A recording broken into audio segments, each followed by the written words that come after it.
Seigneur vous bénisse. Nous sommes tellement très heureux ce matin pour vous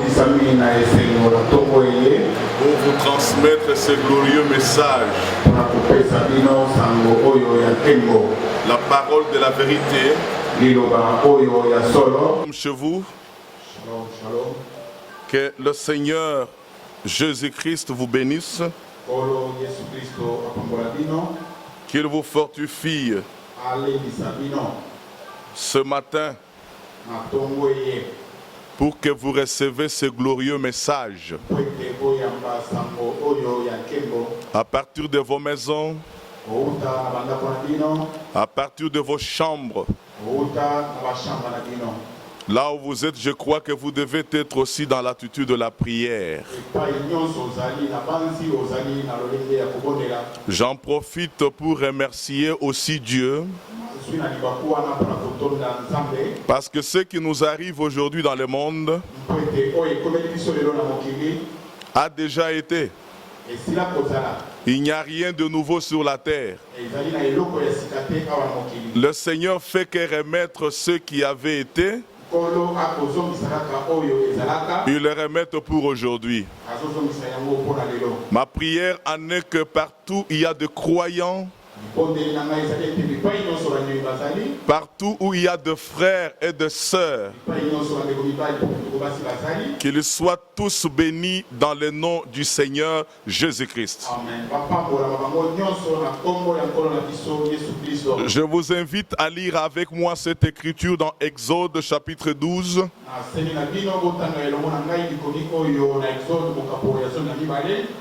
Nous irons à partir du verset 11. L'écriture nous dit ceci: quand vous le mangerez, vous aurez vos reins sains,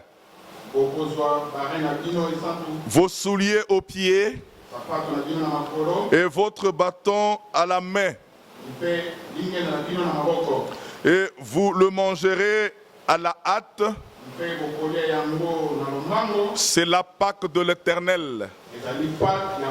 Cette nuit-là, je passerai dans le pays d'Égypte et je frapperai tout le premier-né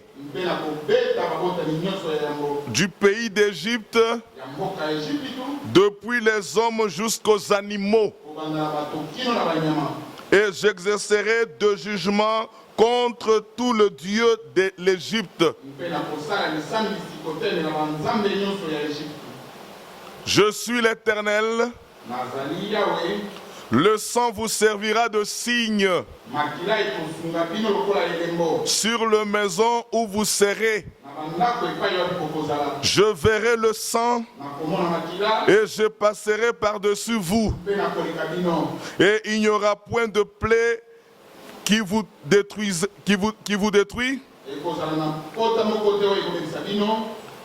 Quand je frapperai le pays d'Égypte. Que Dieu bénisse sa parole. Comme je vous ai dit au commencement que l'histoire se répète. Ici, il était question de la première exode. Parce que le mot exode, ça veut dire sortir de. Le peuple qui sont sortis de toute confusion, qui sont sortis du monde, qui sont sortis de toute interprétation humaine, ont fait la preuve de ce qu'on appelle exode. L'Israël, quand ils étaient en Égypte, Dieu les appelait Israël, mon peuple. Quand ils ont fait l'expérience de l'exode, dans le désert, ils étaient appelés l'assemblée de Dieu. Pourquoi on dit l'assemblée? C'est parce que Dieu, quand il fait sortir un peuple de la confusion, il le rassemble tout autour de la parole.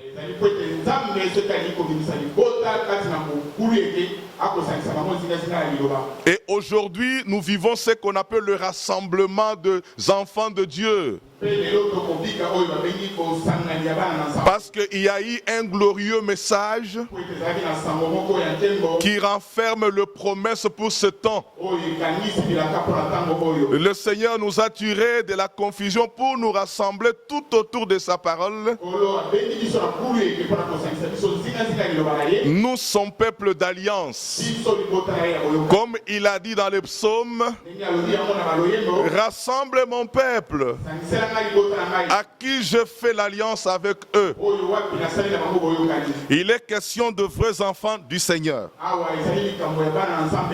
Alors aujourd'hui nous avons fait la preuve de l'Exode.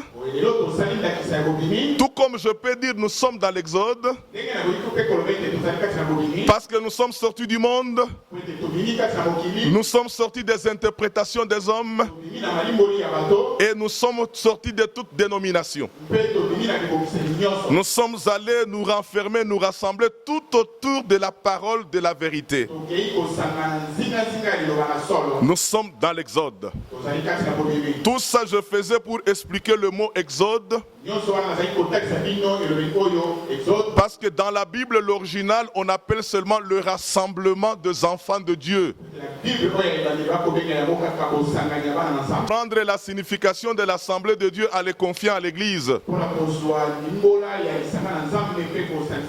Parce que l'Église vient de l'Ecclésia, qui veut dire le peuple qui sont appelés à sortir hors d'eux. Ce que je vais vous dire ce matin, vous devez savoir là où vous êtes que le monde est caractérisé par 3 groupes de gens. Il y a les croyants, ce sont des élus. Il y a les appelés et il y a aussi les incrédules, les mondains ou bien les athées. Le monde est caractérisé par les 3 groupes. Cela a été même en Égypte. La manière dont Dieu nous a frappés aujourd'hui, vous devez savoir, à chaque exode, Dieu envoie toujours de plaies sur la terre. En Égypte, c'était l'exode naturel. Les enfants d'Israël ont quitté un pays naturel pour aller dans un autre pays naturel. Ça, c'est le premier exode. Le deuxième exode, c'était quitter le judaïsme pour le christianisme. Et celui qui a marqué cet exode, c'est Jésus-Christ. Il a prêché la parole pour demander aux gens de naître de nouveau, pour quitter le judaïsme, s'introduire dans le commencement des enfants, le chrétien.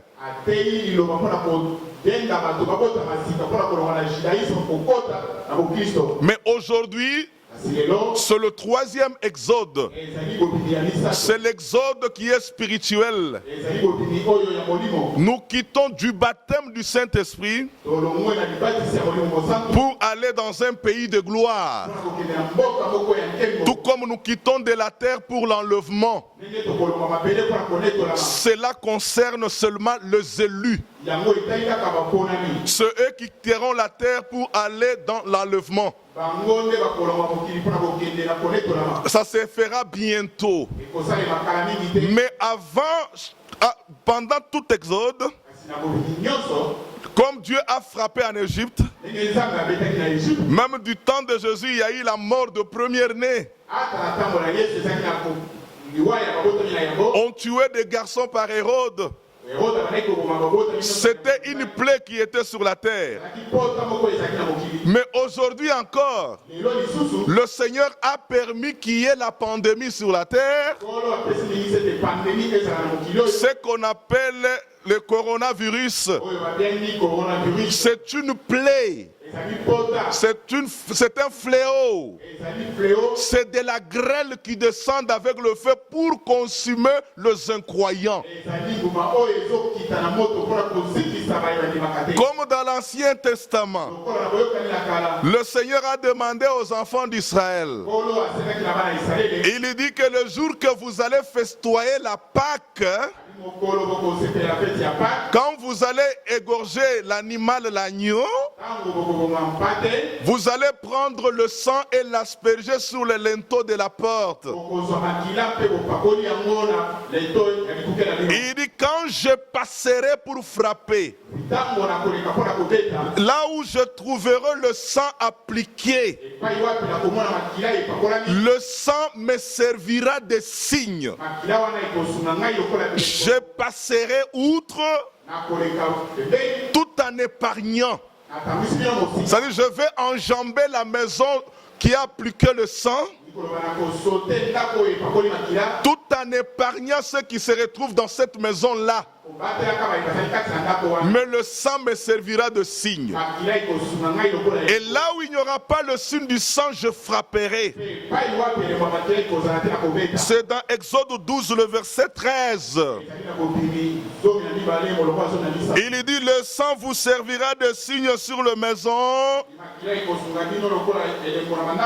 où vous serez. Je verrai le sang et je passerai par-dessus vous. Et il n'y aura point de plaie qui vous détruise quand je frapperai le pays d'Égypte. L'histoire se répète. Quand Dieu frappe les Égyptiens, aujourd'hui quand il frappe le monde, tout celui qui se trouve dans le monde, il se laisse frapper. Ce sont les athées et les incrédules. Mais les croyants, et ils doivent prendre le sang de Jésus-Christ, l'appliquer sur le poteau et les linteaux du cœur.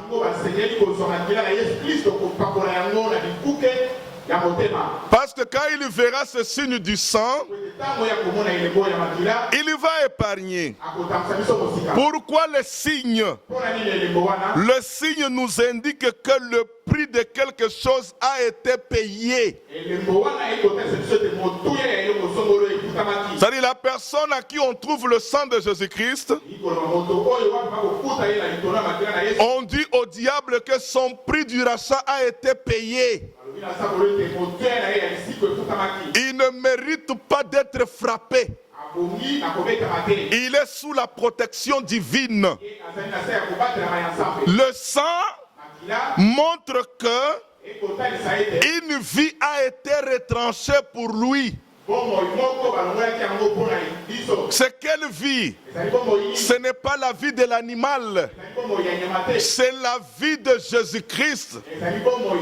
Il a fallu que Jésus meure, qu'il verse son sang, et que la vie qui était dans le sang vienne sur le croyant qui croit la parole dans son jour. Et quand Dieu verra cette vie sur vous,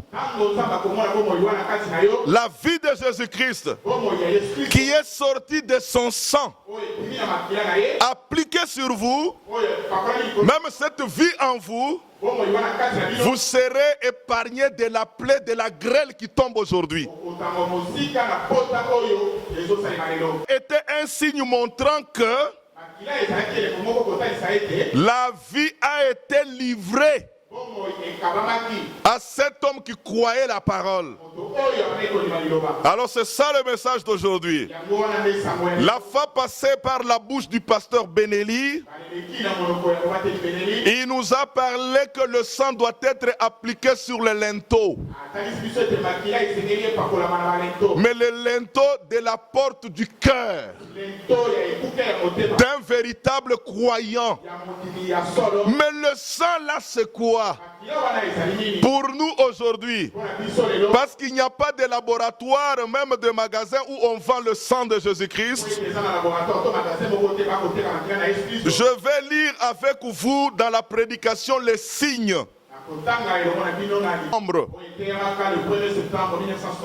Pour le croyant d'aujourd'hui, le signe est le Saint-Esprit. Je lis à la page 7, tradition de Suisse. Pour les croyants d'aujourd'hui, qui sont partout dans le monde, les signes, le sang, c'est le Saint-Esprit. Et non pas un sang produit chimique. C'est le Saint-Esprit de Dieu. C'est le signe que Dieu requiert aujourd'hui pour son Église. Dieu doit voir ces signes. Il doit les voir dans chacun de nous, dans chaque croyant. Il doit voir ces signes-là, qui est le Saint-Esprit. Oh, nous vivons dans l'ombre du soir. Et la colère de Dieu est prête à frapper. Aujourd'hui, nous avons le coronavirus qu'on appelle Covid-19. Dieu est prêt à frapper maintenant. Vous avez suivi à la télévision partout au monde une frappe. Mais Dieu exige une preuve montrant que vous avez reçu les signes que le sang est appliqué sur vous. C'est le Saint-Esprit. C'est le seul moyen, le seul signe par lequel Dieu vous épargnera. Parce que c'est littéralement la vie de Jésus-Christ revenu dans le croyant. Celui qui parle, c'est Frère Branham. Dans sa brochure, le signe, il dit le sang, le signe, c'est le Saint-Esprit. Et le Saint-Esprit, c'est la vie même de Jésus qui était dans le sang, aujourd'hui revenu sur le croyant qui croit en la parole. C'est ce signe-là, c'est ça qui doit être marqué. Quand Dieu verra ça, nous serons épargnés de toutes les maladies. Personne à la main. Quand vous voulez même crasser, même tousser, il faut dans les coudes.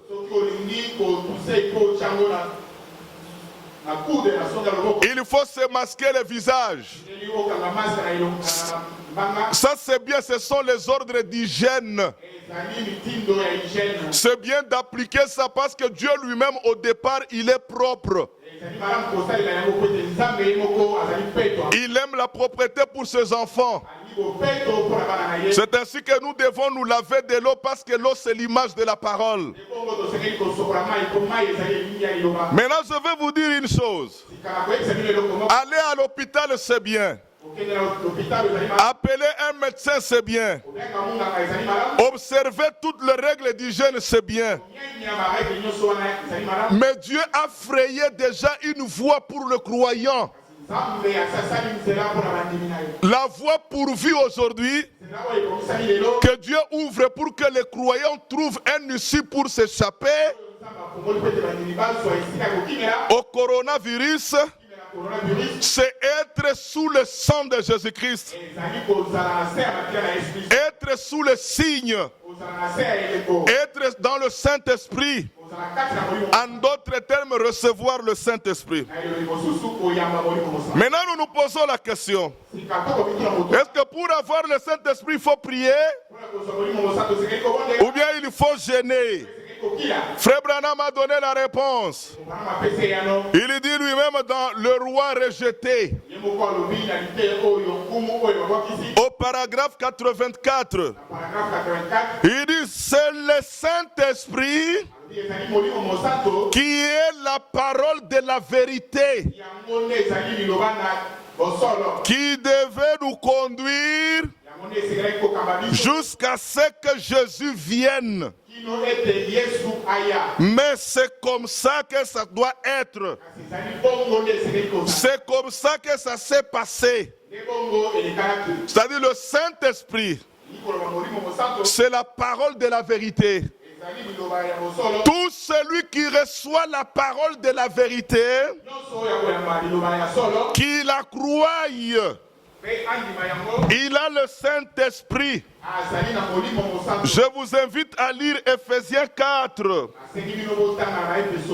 Je m'excuse, Ephésiens 1. Le verset 13. En lui, vous aussi, après avoir entendu la parole de vérité, l'évangile du salut, en lui vous avez cru et vous avez été scellés du Saint-Esprit qui avait été promis. Cette écriture aujourd'hui cause beaucoup de problèmes dans le prédicateur. Paul nous a détaillé le principe ou bien l'ordre avant d'y arriver au scellement, au baptême du Saint-Esprit. La première chose, comme nous sommes en Christ, c'est ce qu'il dit en lui, dans la parole de la promesse. Après avoir entendu la parole de vérité. Et cette parole de vérité, c'est ça l'évangile du salut. Le salut pour les élus. Parce que Paul ne parlait pas aux païens, même aux appelés, mais il parlait aux élus. Les élus, le salut est une promesse. Parce qu'aujourd'hui, nous attendons la transmutation du corps, qui est le salut total. On peut l'appeler la rédemption totale, même l'adoption totale. Mais pour y parvenir, on doit d'abord recevoir la parole de vérité. On doit y croire à cette parole de vérité. À la même minute que vous croyez la vérité, la parole de la vérité, vous recevez le Saint-Esprit et vous êtes né de nouveau. Vous êtes justifié. Le Seigneur vous considère que vous n'avez pas péché. Tu es en paix avec Dieu. Parce que tu as cru à la parole de vérité, l'évangile du salut. Maintenant, tu dois marcher dans la justification, la sanctification, pour être scellé, pour être baptisé du Saint-Esprit. Être baptisé du Saint-Esprit et recevoir le Saint-Esprit, ce sont des expériences différentes. On reçoit le Saint-Esprit lors de la nouvelle naissance. Mais on devient baptisé du Saint-Esprit parce que Dieu a achevé la nouvelle naissance en toi.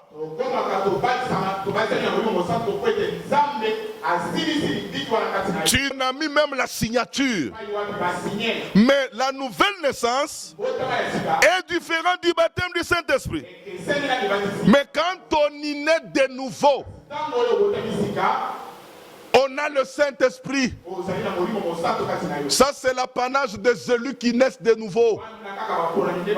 Les appelés ne naissent pas de nouveau. Quand ils reçoivent le Saint-Esprit, lors de la nouvelle naissance, c'est au niveau de leur âme. Mais ils doivent marcher dans les étapes de la sanctification jusqu'à ce que Dieu fera le remplissage du Saint-Esprit qui est le baptême du Saint-Esprit que nous attendons. Vous avez compris comment recevoir le Saint-Esprit? C'est par la nouvelle naissance. Si vous avez déjà reçu le Saint-Esprit et que vous êtes né de nouveau, vous avez le signe que Dieu demande. Le Seigneur vous épargnera de coronavirus. Le Seigneur vous épargnera de ces fléaux. Parce que vous avez le sang appliqué sur vous, dans votre cœur, dans votre âme, et vous avez reçu même la vie de Jésus qui est le Saint-Esprit. Parlons un peu de la parole de la vérité. Je vous ai dit, quand vous recevez la parole de la vérité, c'est là où vous croyez et vous naissez de nouveau. La nouvelle naissance, ce n'est pas abandonner à fumer. Ce n'est pas abandonner à voler, même à tricher, même à mentir. Mais la nouvelle naissance, d'abord, c'est recevoir la parole de la vérité en vous, qui est le Saint-Esprit. Lisons Jacques chapitre 1. Écoutons d'abord comment l'apôtre Jacques a parlé. Je l'appelle apôtre parce qu'il a vécu avec Jésus-Christ. Au verset 18, Jacques 1. Commençons même au 17. Toute grâce excellente et tout don parfait descend d'en haut, du Père des Lumières, chez lequel il n'y a ni changement ni ombre de variation. Il nous a engendrés selon sa volonté par la parole de vérité, afin que nous soyons en quelque sorte le prémisse de sa créature. L'apôtre Jacques dit: Dieu nous a engendrés par la parole de la vérité. La nouvelle naissance, c'est par la parole de la vérité. S'il n'y a pas la parole de vérité, il n'y a point de nouvelle naissance. Ça, c'est l'apôtre Jacques. Et vous, ardemment les uns les autres, de tout votre cœur, puisque vous avez été régénérés, non par une semence incorruptible, mais par une semence, non par une semence corruptible, je m'excuse, corruptible, mais par une semence incorruptible, par la parole vivante et permanente de Dieu. Jacques lui a dit: nous sommes engendrés par la parole de vérité. Mais Pierre lui il dit: nous sommes régénérés. Alléluia. De nouveau, par une semence incorruptible. Alléluia. La parole vivante, c'est la parole qui est permanente. C'est ça la manne fraîche pour ce temps. C'est ce que Pierre appelle ici. Mais frère Branham a parlé aussi dans la parole, parler la semence originelle. Au paragraphe 221, il dit: la parole vivante, c'est la parole manifestée. Il dit: c'est ça la semence qui garde le germe de vie. Si vous voulez y naître de nouveau, croyez, recevez la semence pour ton jour. Beaucoup beaucoup de gens confondent. Ils disent, oh, le message de l'air. Mais le message de l'air n'est pas la semence. Le message de l'air, ce sont des prédications que Frère Branham a prêchées. Mais au sein de ces messages, Branham est déjà mort. Vous devrez découvrir quelle est la promesse pour ce jour.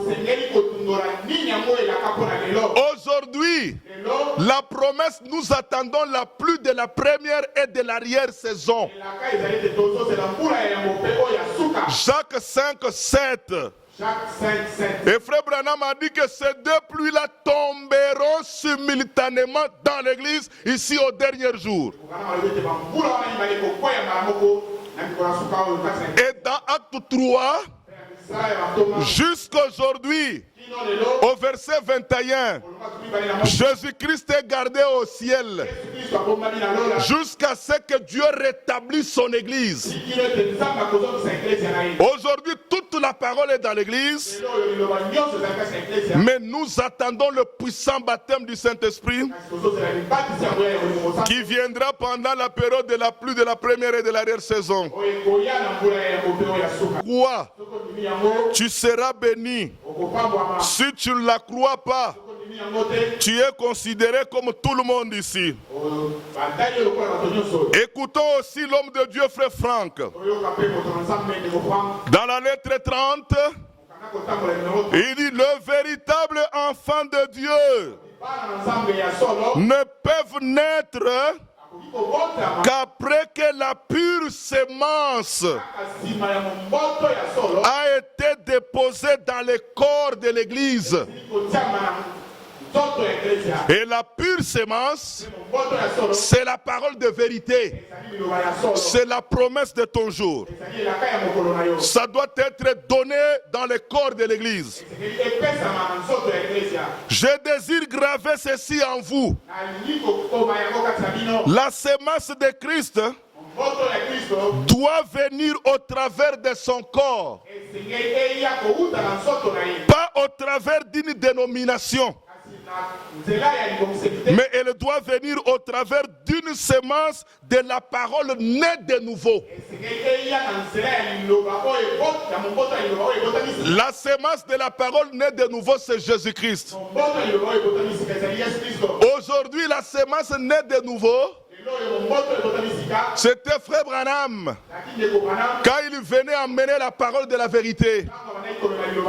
Aujourd'hui, mes frères, cette continuation de la sémence avec Frère Franck, c'est pour vous dire aussi, pour qu'il y ait de nouvelles naissances chez vous,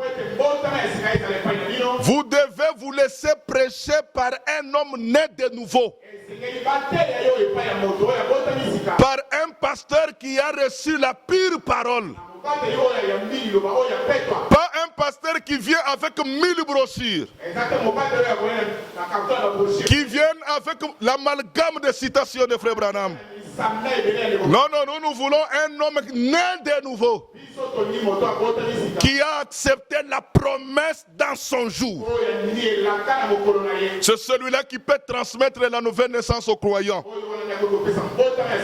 Et Frère Franck termine, il dit, vous rappelez-vous encore ce qu'elle est? C'est la sémence de Christ qui garde le germe. Il a répété textuellement Frère Branham dans la parole parlée et la sémence originelle. Aujourd'hui, il n'y a pas de nouvelle naissance parce que beaucoup de gens cherchent à sympathiser avec la parole. Mais ils ne veulent pas mourir en soi-même. Ça veut dire qu'ils ne veulent pas mourir à des interprétations des hommes. Vous devez accepter de mourir d'abord et recevoir le système de Dieu aujourd'hui. Et le système de Dieu, c'est recevoir son envoyé. Et aujourd'hui, nous avons un serviteur de Dieu sur la terre qui est l'envoyé du Seigneur. Il accomplit l'écriture de Matthieu 24, 45. Qui est ce serviteur fidèle et prudent que le maître a placé sur ces gens pour leur distribuer la nourriture au temps convenable? Ce ministère-là est accompli aujourd'hui à travers la bouche de frère Franck. Celui que Dieu a établi dans sa maison au-dessus de ses esclaves. Celui qui dit la pure parole, la vraie sémence qui amène les gens à la nouvelle naissance. Alors écoutez encore l'impact de révélation. Il dit les vrais enfants de Dieu ont toujours été sous l'impact de la révélation et ont reconnu l'heure aujourd'hui. Ils ont perçu la voix de Dieu qui dit si aujourd'hui vous entendez sa voix, n'endurcissez pas vos cœurs. Il y a eu l'aujourd'hui de Noé. Il y a eu l'aujourd'hui de Moïse, même de Jésus-Christ. Mais vous devez découvrir quel est notre aujourd'hui. Amen. Et si vous êtes dans votre aujourd'hui, Frère Branham a dit ça dans la marque de la bête, au paragraphe 247. Ce doit être une régénération, une nouvelle naissance. Être né de nouveau. Et quand vous êtes né de nouveau, votre nom est mis dans le livre de vie de l'agneau. Vous avez vu que ce n'est que les élus dont leur nom est dans le livre de l'agneau. C'est eux qui naissent de nouveau. Parce que le sang est appliqué sur vous.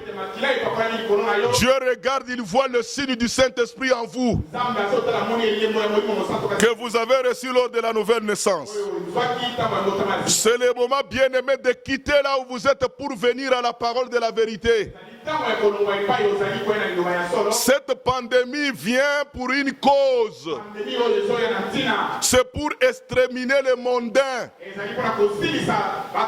Mais Dieu protège le vrai croyant, les élus. Ils sont sous sa protection. Ils sont sous ses gardes. Amen. C'est comme ça que la parole doit être prêchée. Bien-aimés dans le Seigneur, nous parlons beaucoup de la vérité. Vous trouverez que tout le monde dit que nous avons la vérité. Toutes les assemblées disent ça. Chacun est en train de chercher comment se couvrir le drap. Je vous invite à lire avec moi Jean chapitre 18 à partir du verset 33. Regardez ce qui s'est passé avec Pilate. C'était une promesse qui annonçait la venue de Jésus. C'est pourquoi Jésus a dit, je suis venu rendre témoignage à cette vérité, à ce témoignage. Mais maintenant Pilate lui pose la question. Qu'est-ce que la vérité? Jésus l'a regardé, il n'a pas répondu. Vous savez pourquoi il n'a pas répondu? Parce que Pilate n'était pas dans le plan de connaître la vérité. Il était dans le groupe de païens, des mondains. Les mondains, quand tu le meurs, c'est parce qu'ils ne connaissent pas la vérité. Ils sont frappés de cette pandémie parce qu'ils ne connaissent pas la vérité. Frère Branham dit, Pilate a parcouru son regard. Et Jésus a parcouru son regard dans son livre de vie de l'agneau. Il a trouvé que le nom de Pilate n'était pas écrit. C'est pourquoi il a laissé Pilate mourir dans la fausseté Il n'a pas voulu révéler la vérité, mais il a révélé aux apôtres, je suis le chemin, la vie et la vérité. Et je vous dis pour terminer, dans le monde, ceux qui sont censés à découvrir la vérité, la parole de la promesse pour leur temps, ce sont des élus. C'est eux que Dieu donne la grâce de découvrir la vérité pour leur temps.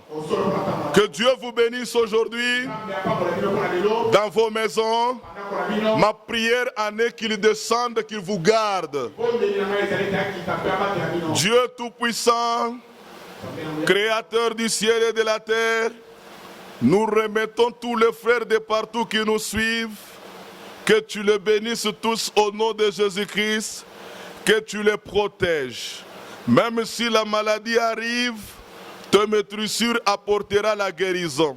Sois loué et sois béni, sois glorifié. Bénis ton peuple d'Israël. Nous demandons que la paix soit sur Jérusalem. Bénis ton serviteur Ewald Frank avec tous les frères qui travaillent avec lui. Et bénis ton église épouse dans le monde entier.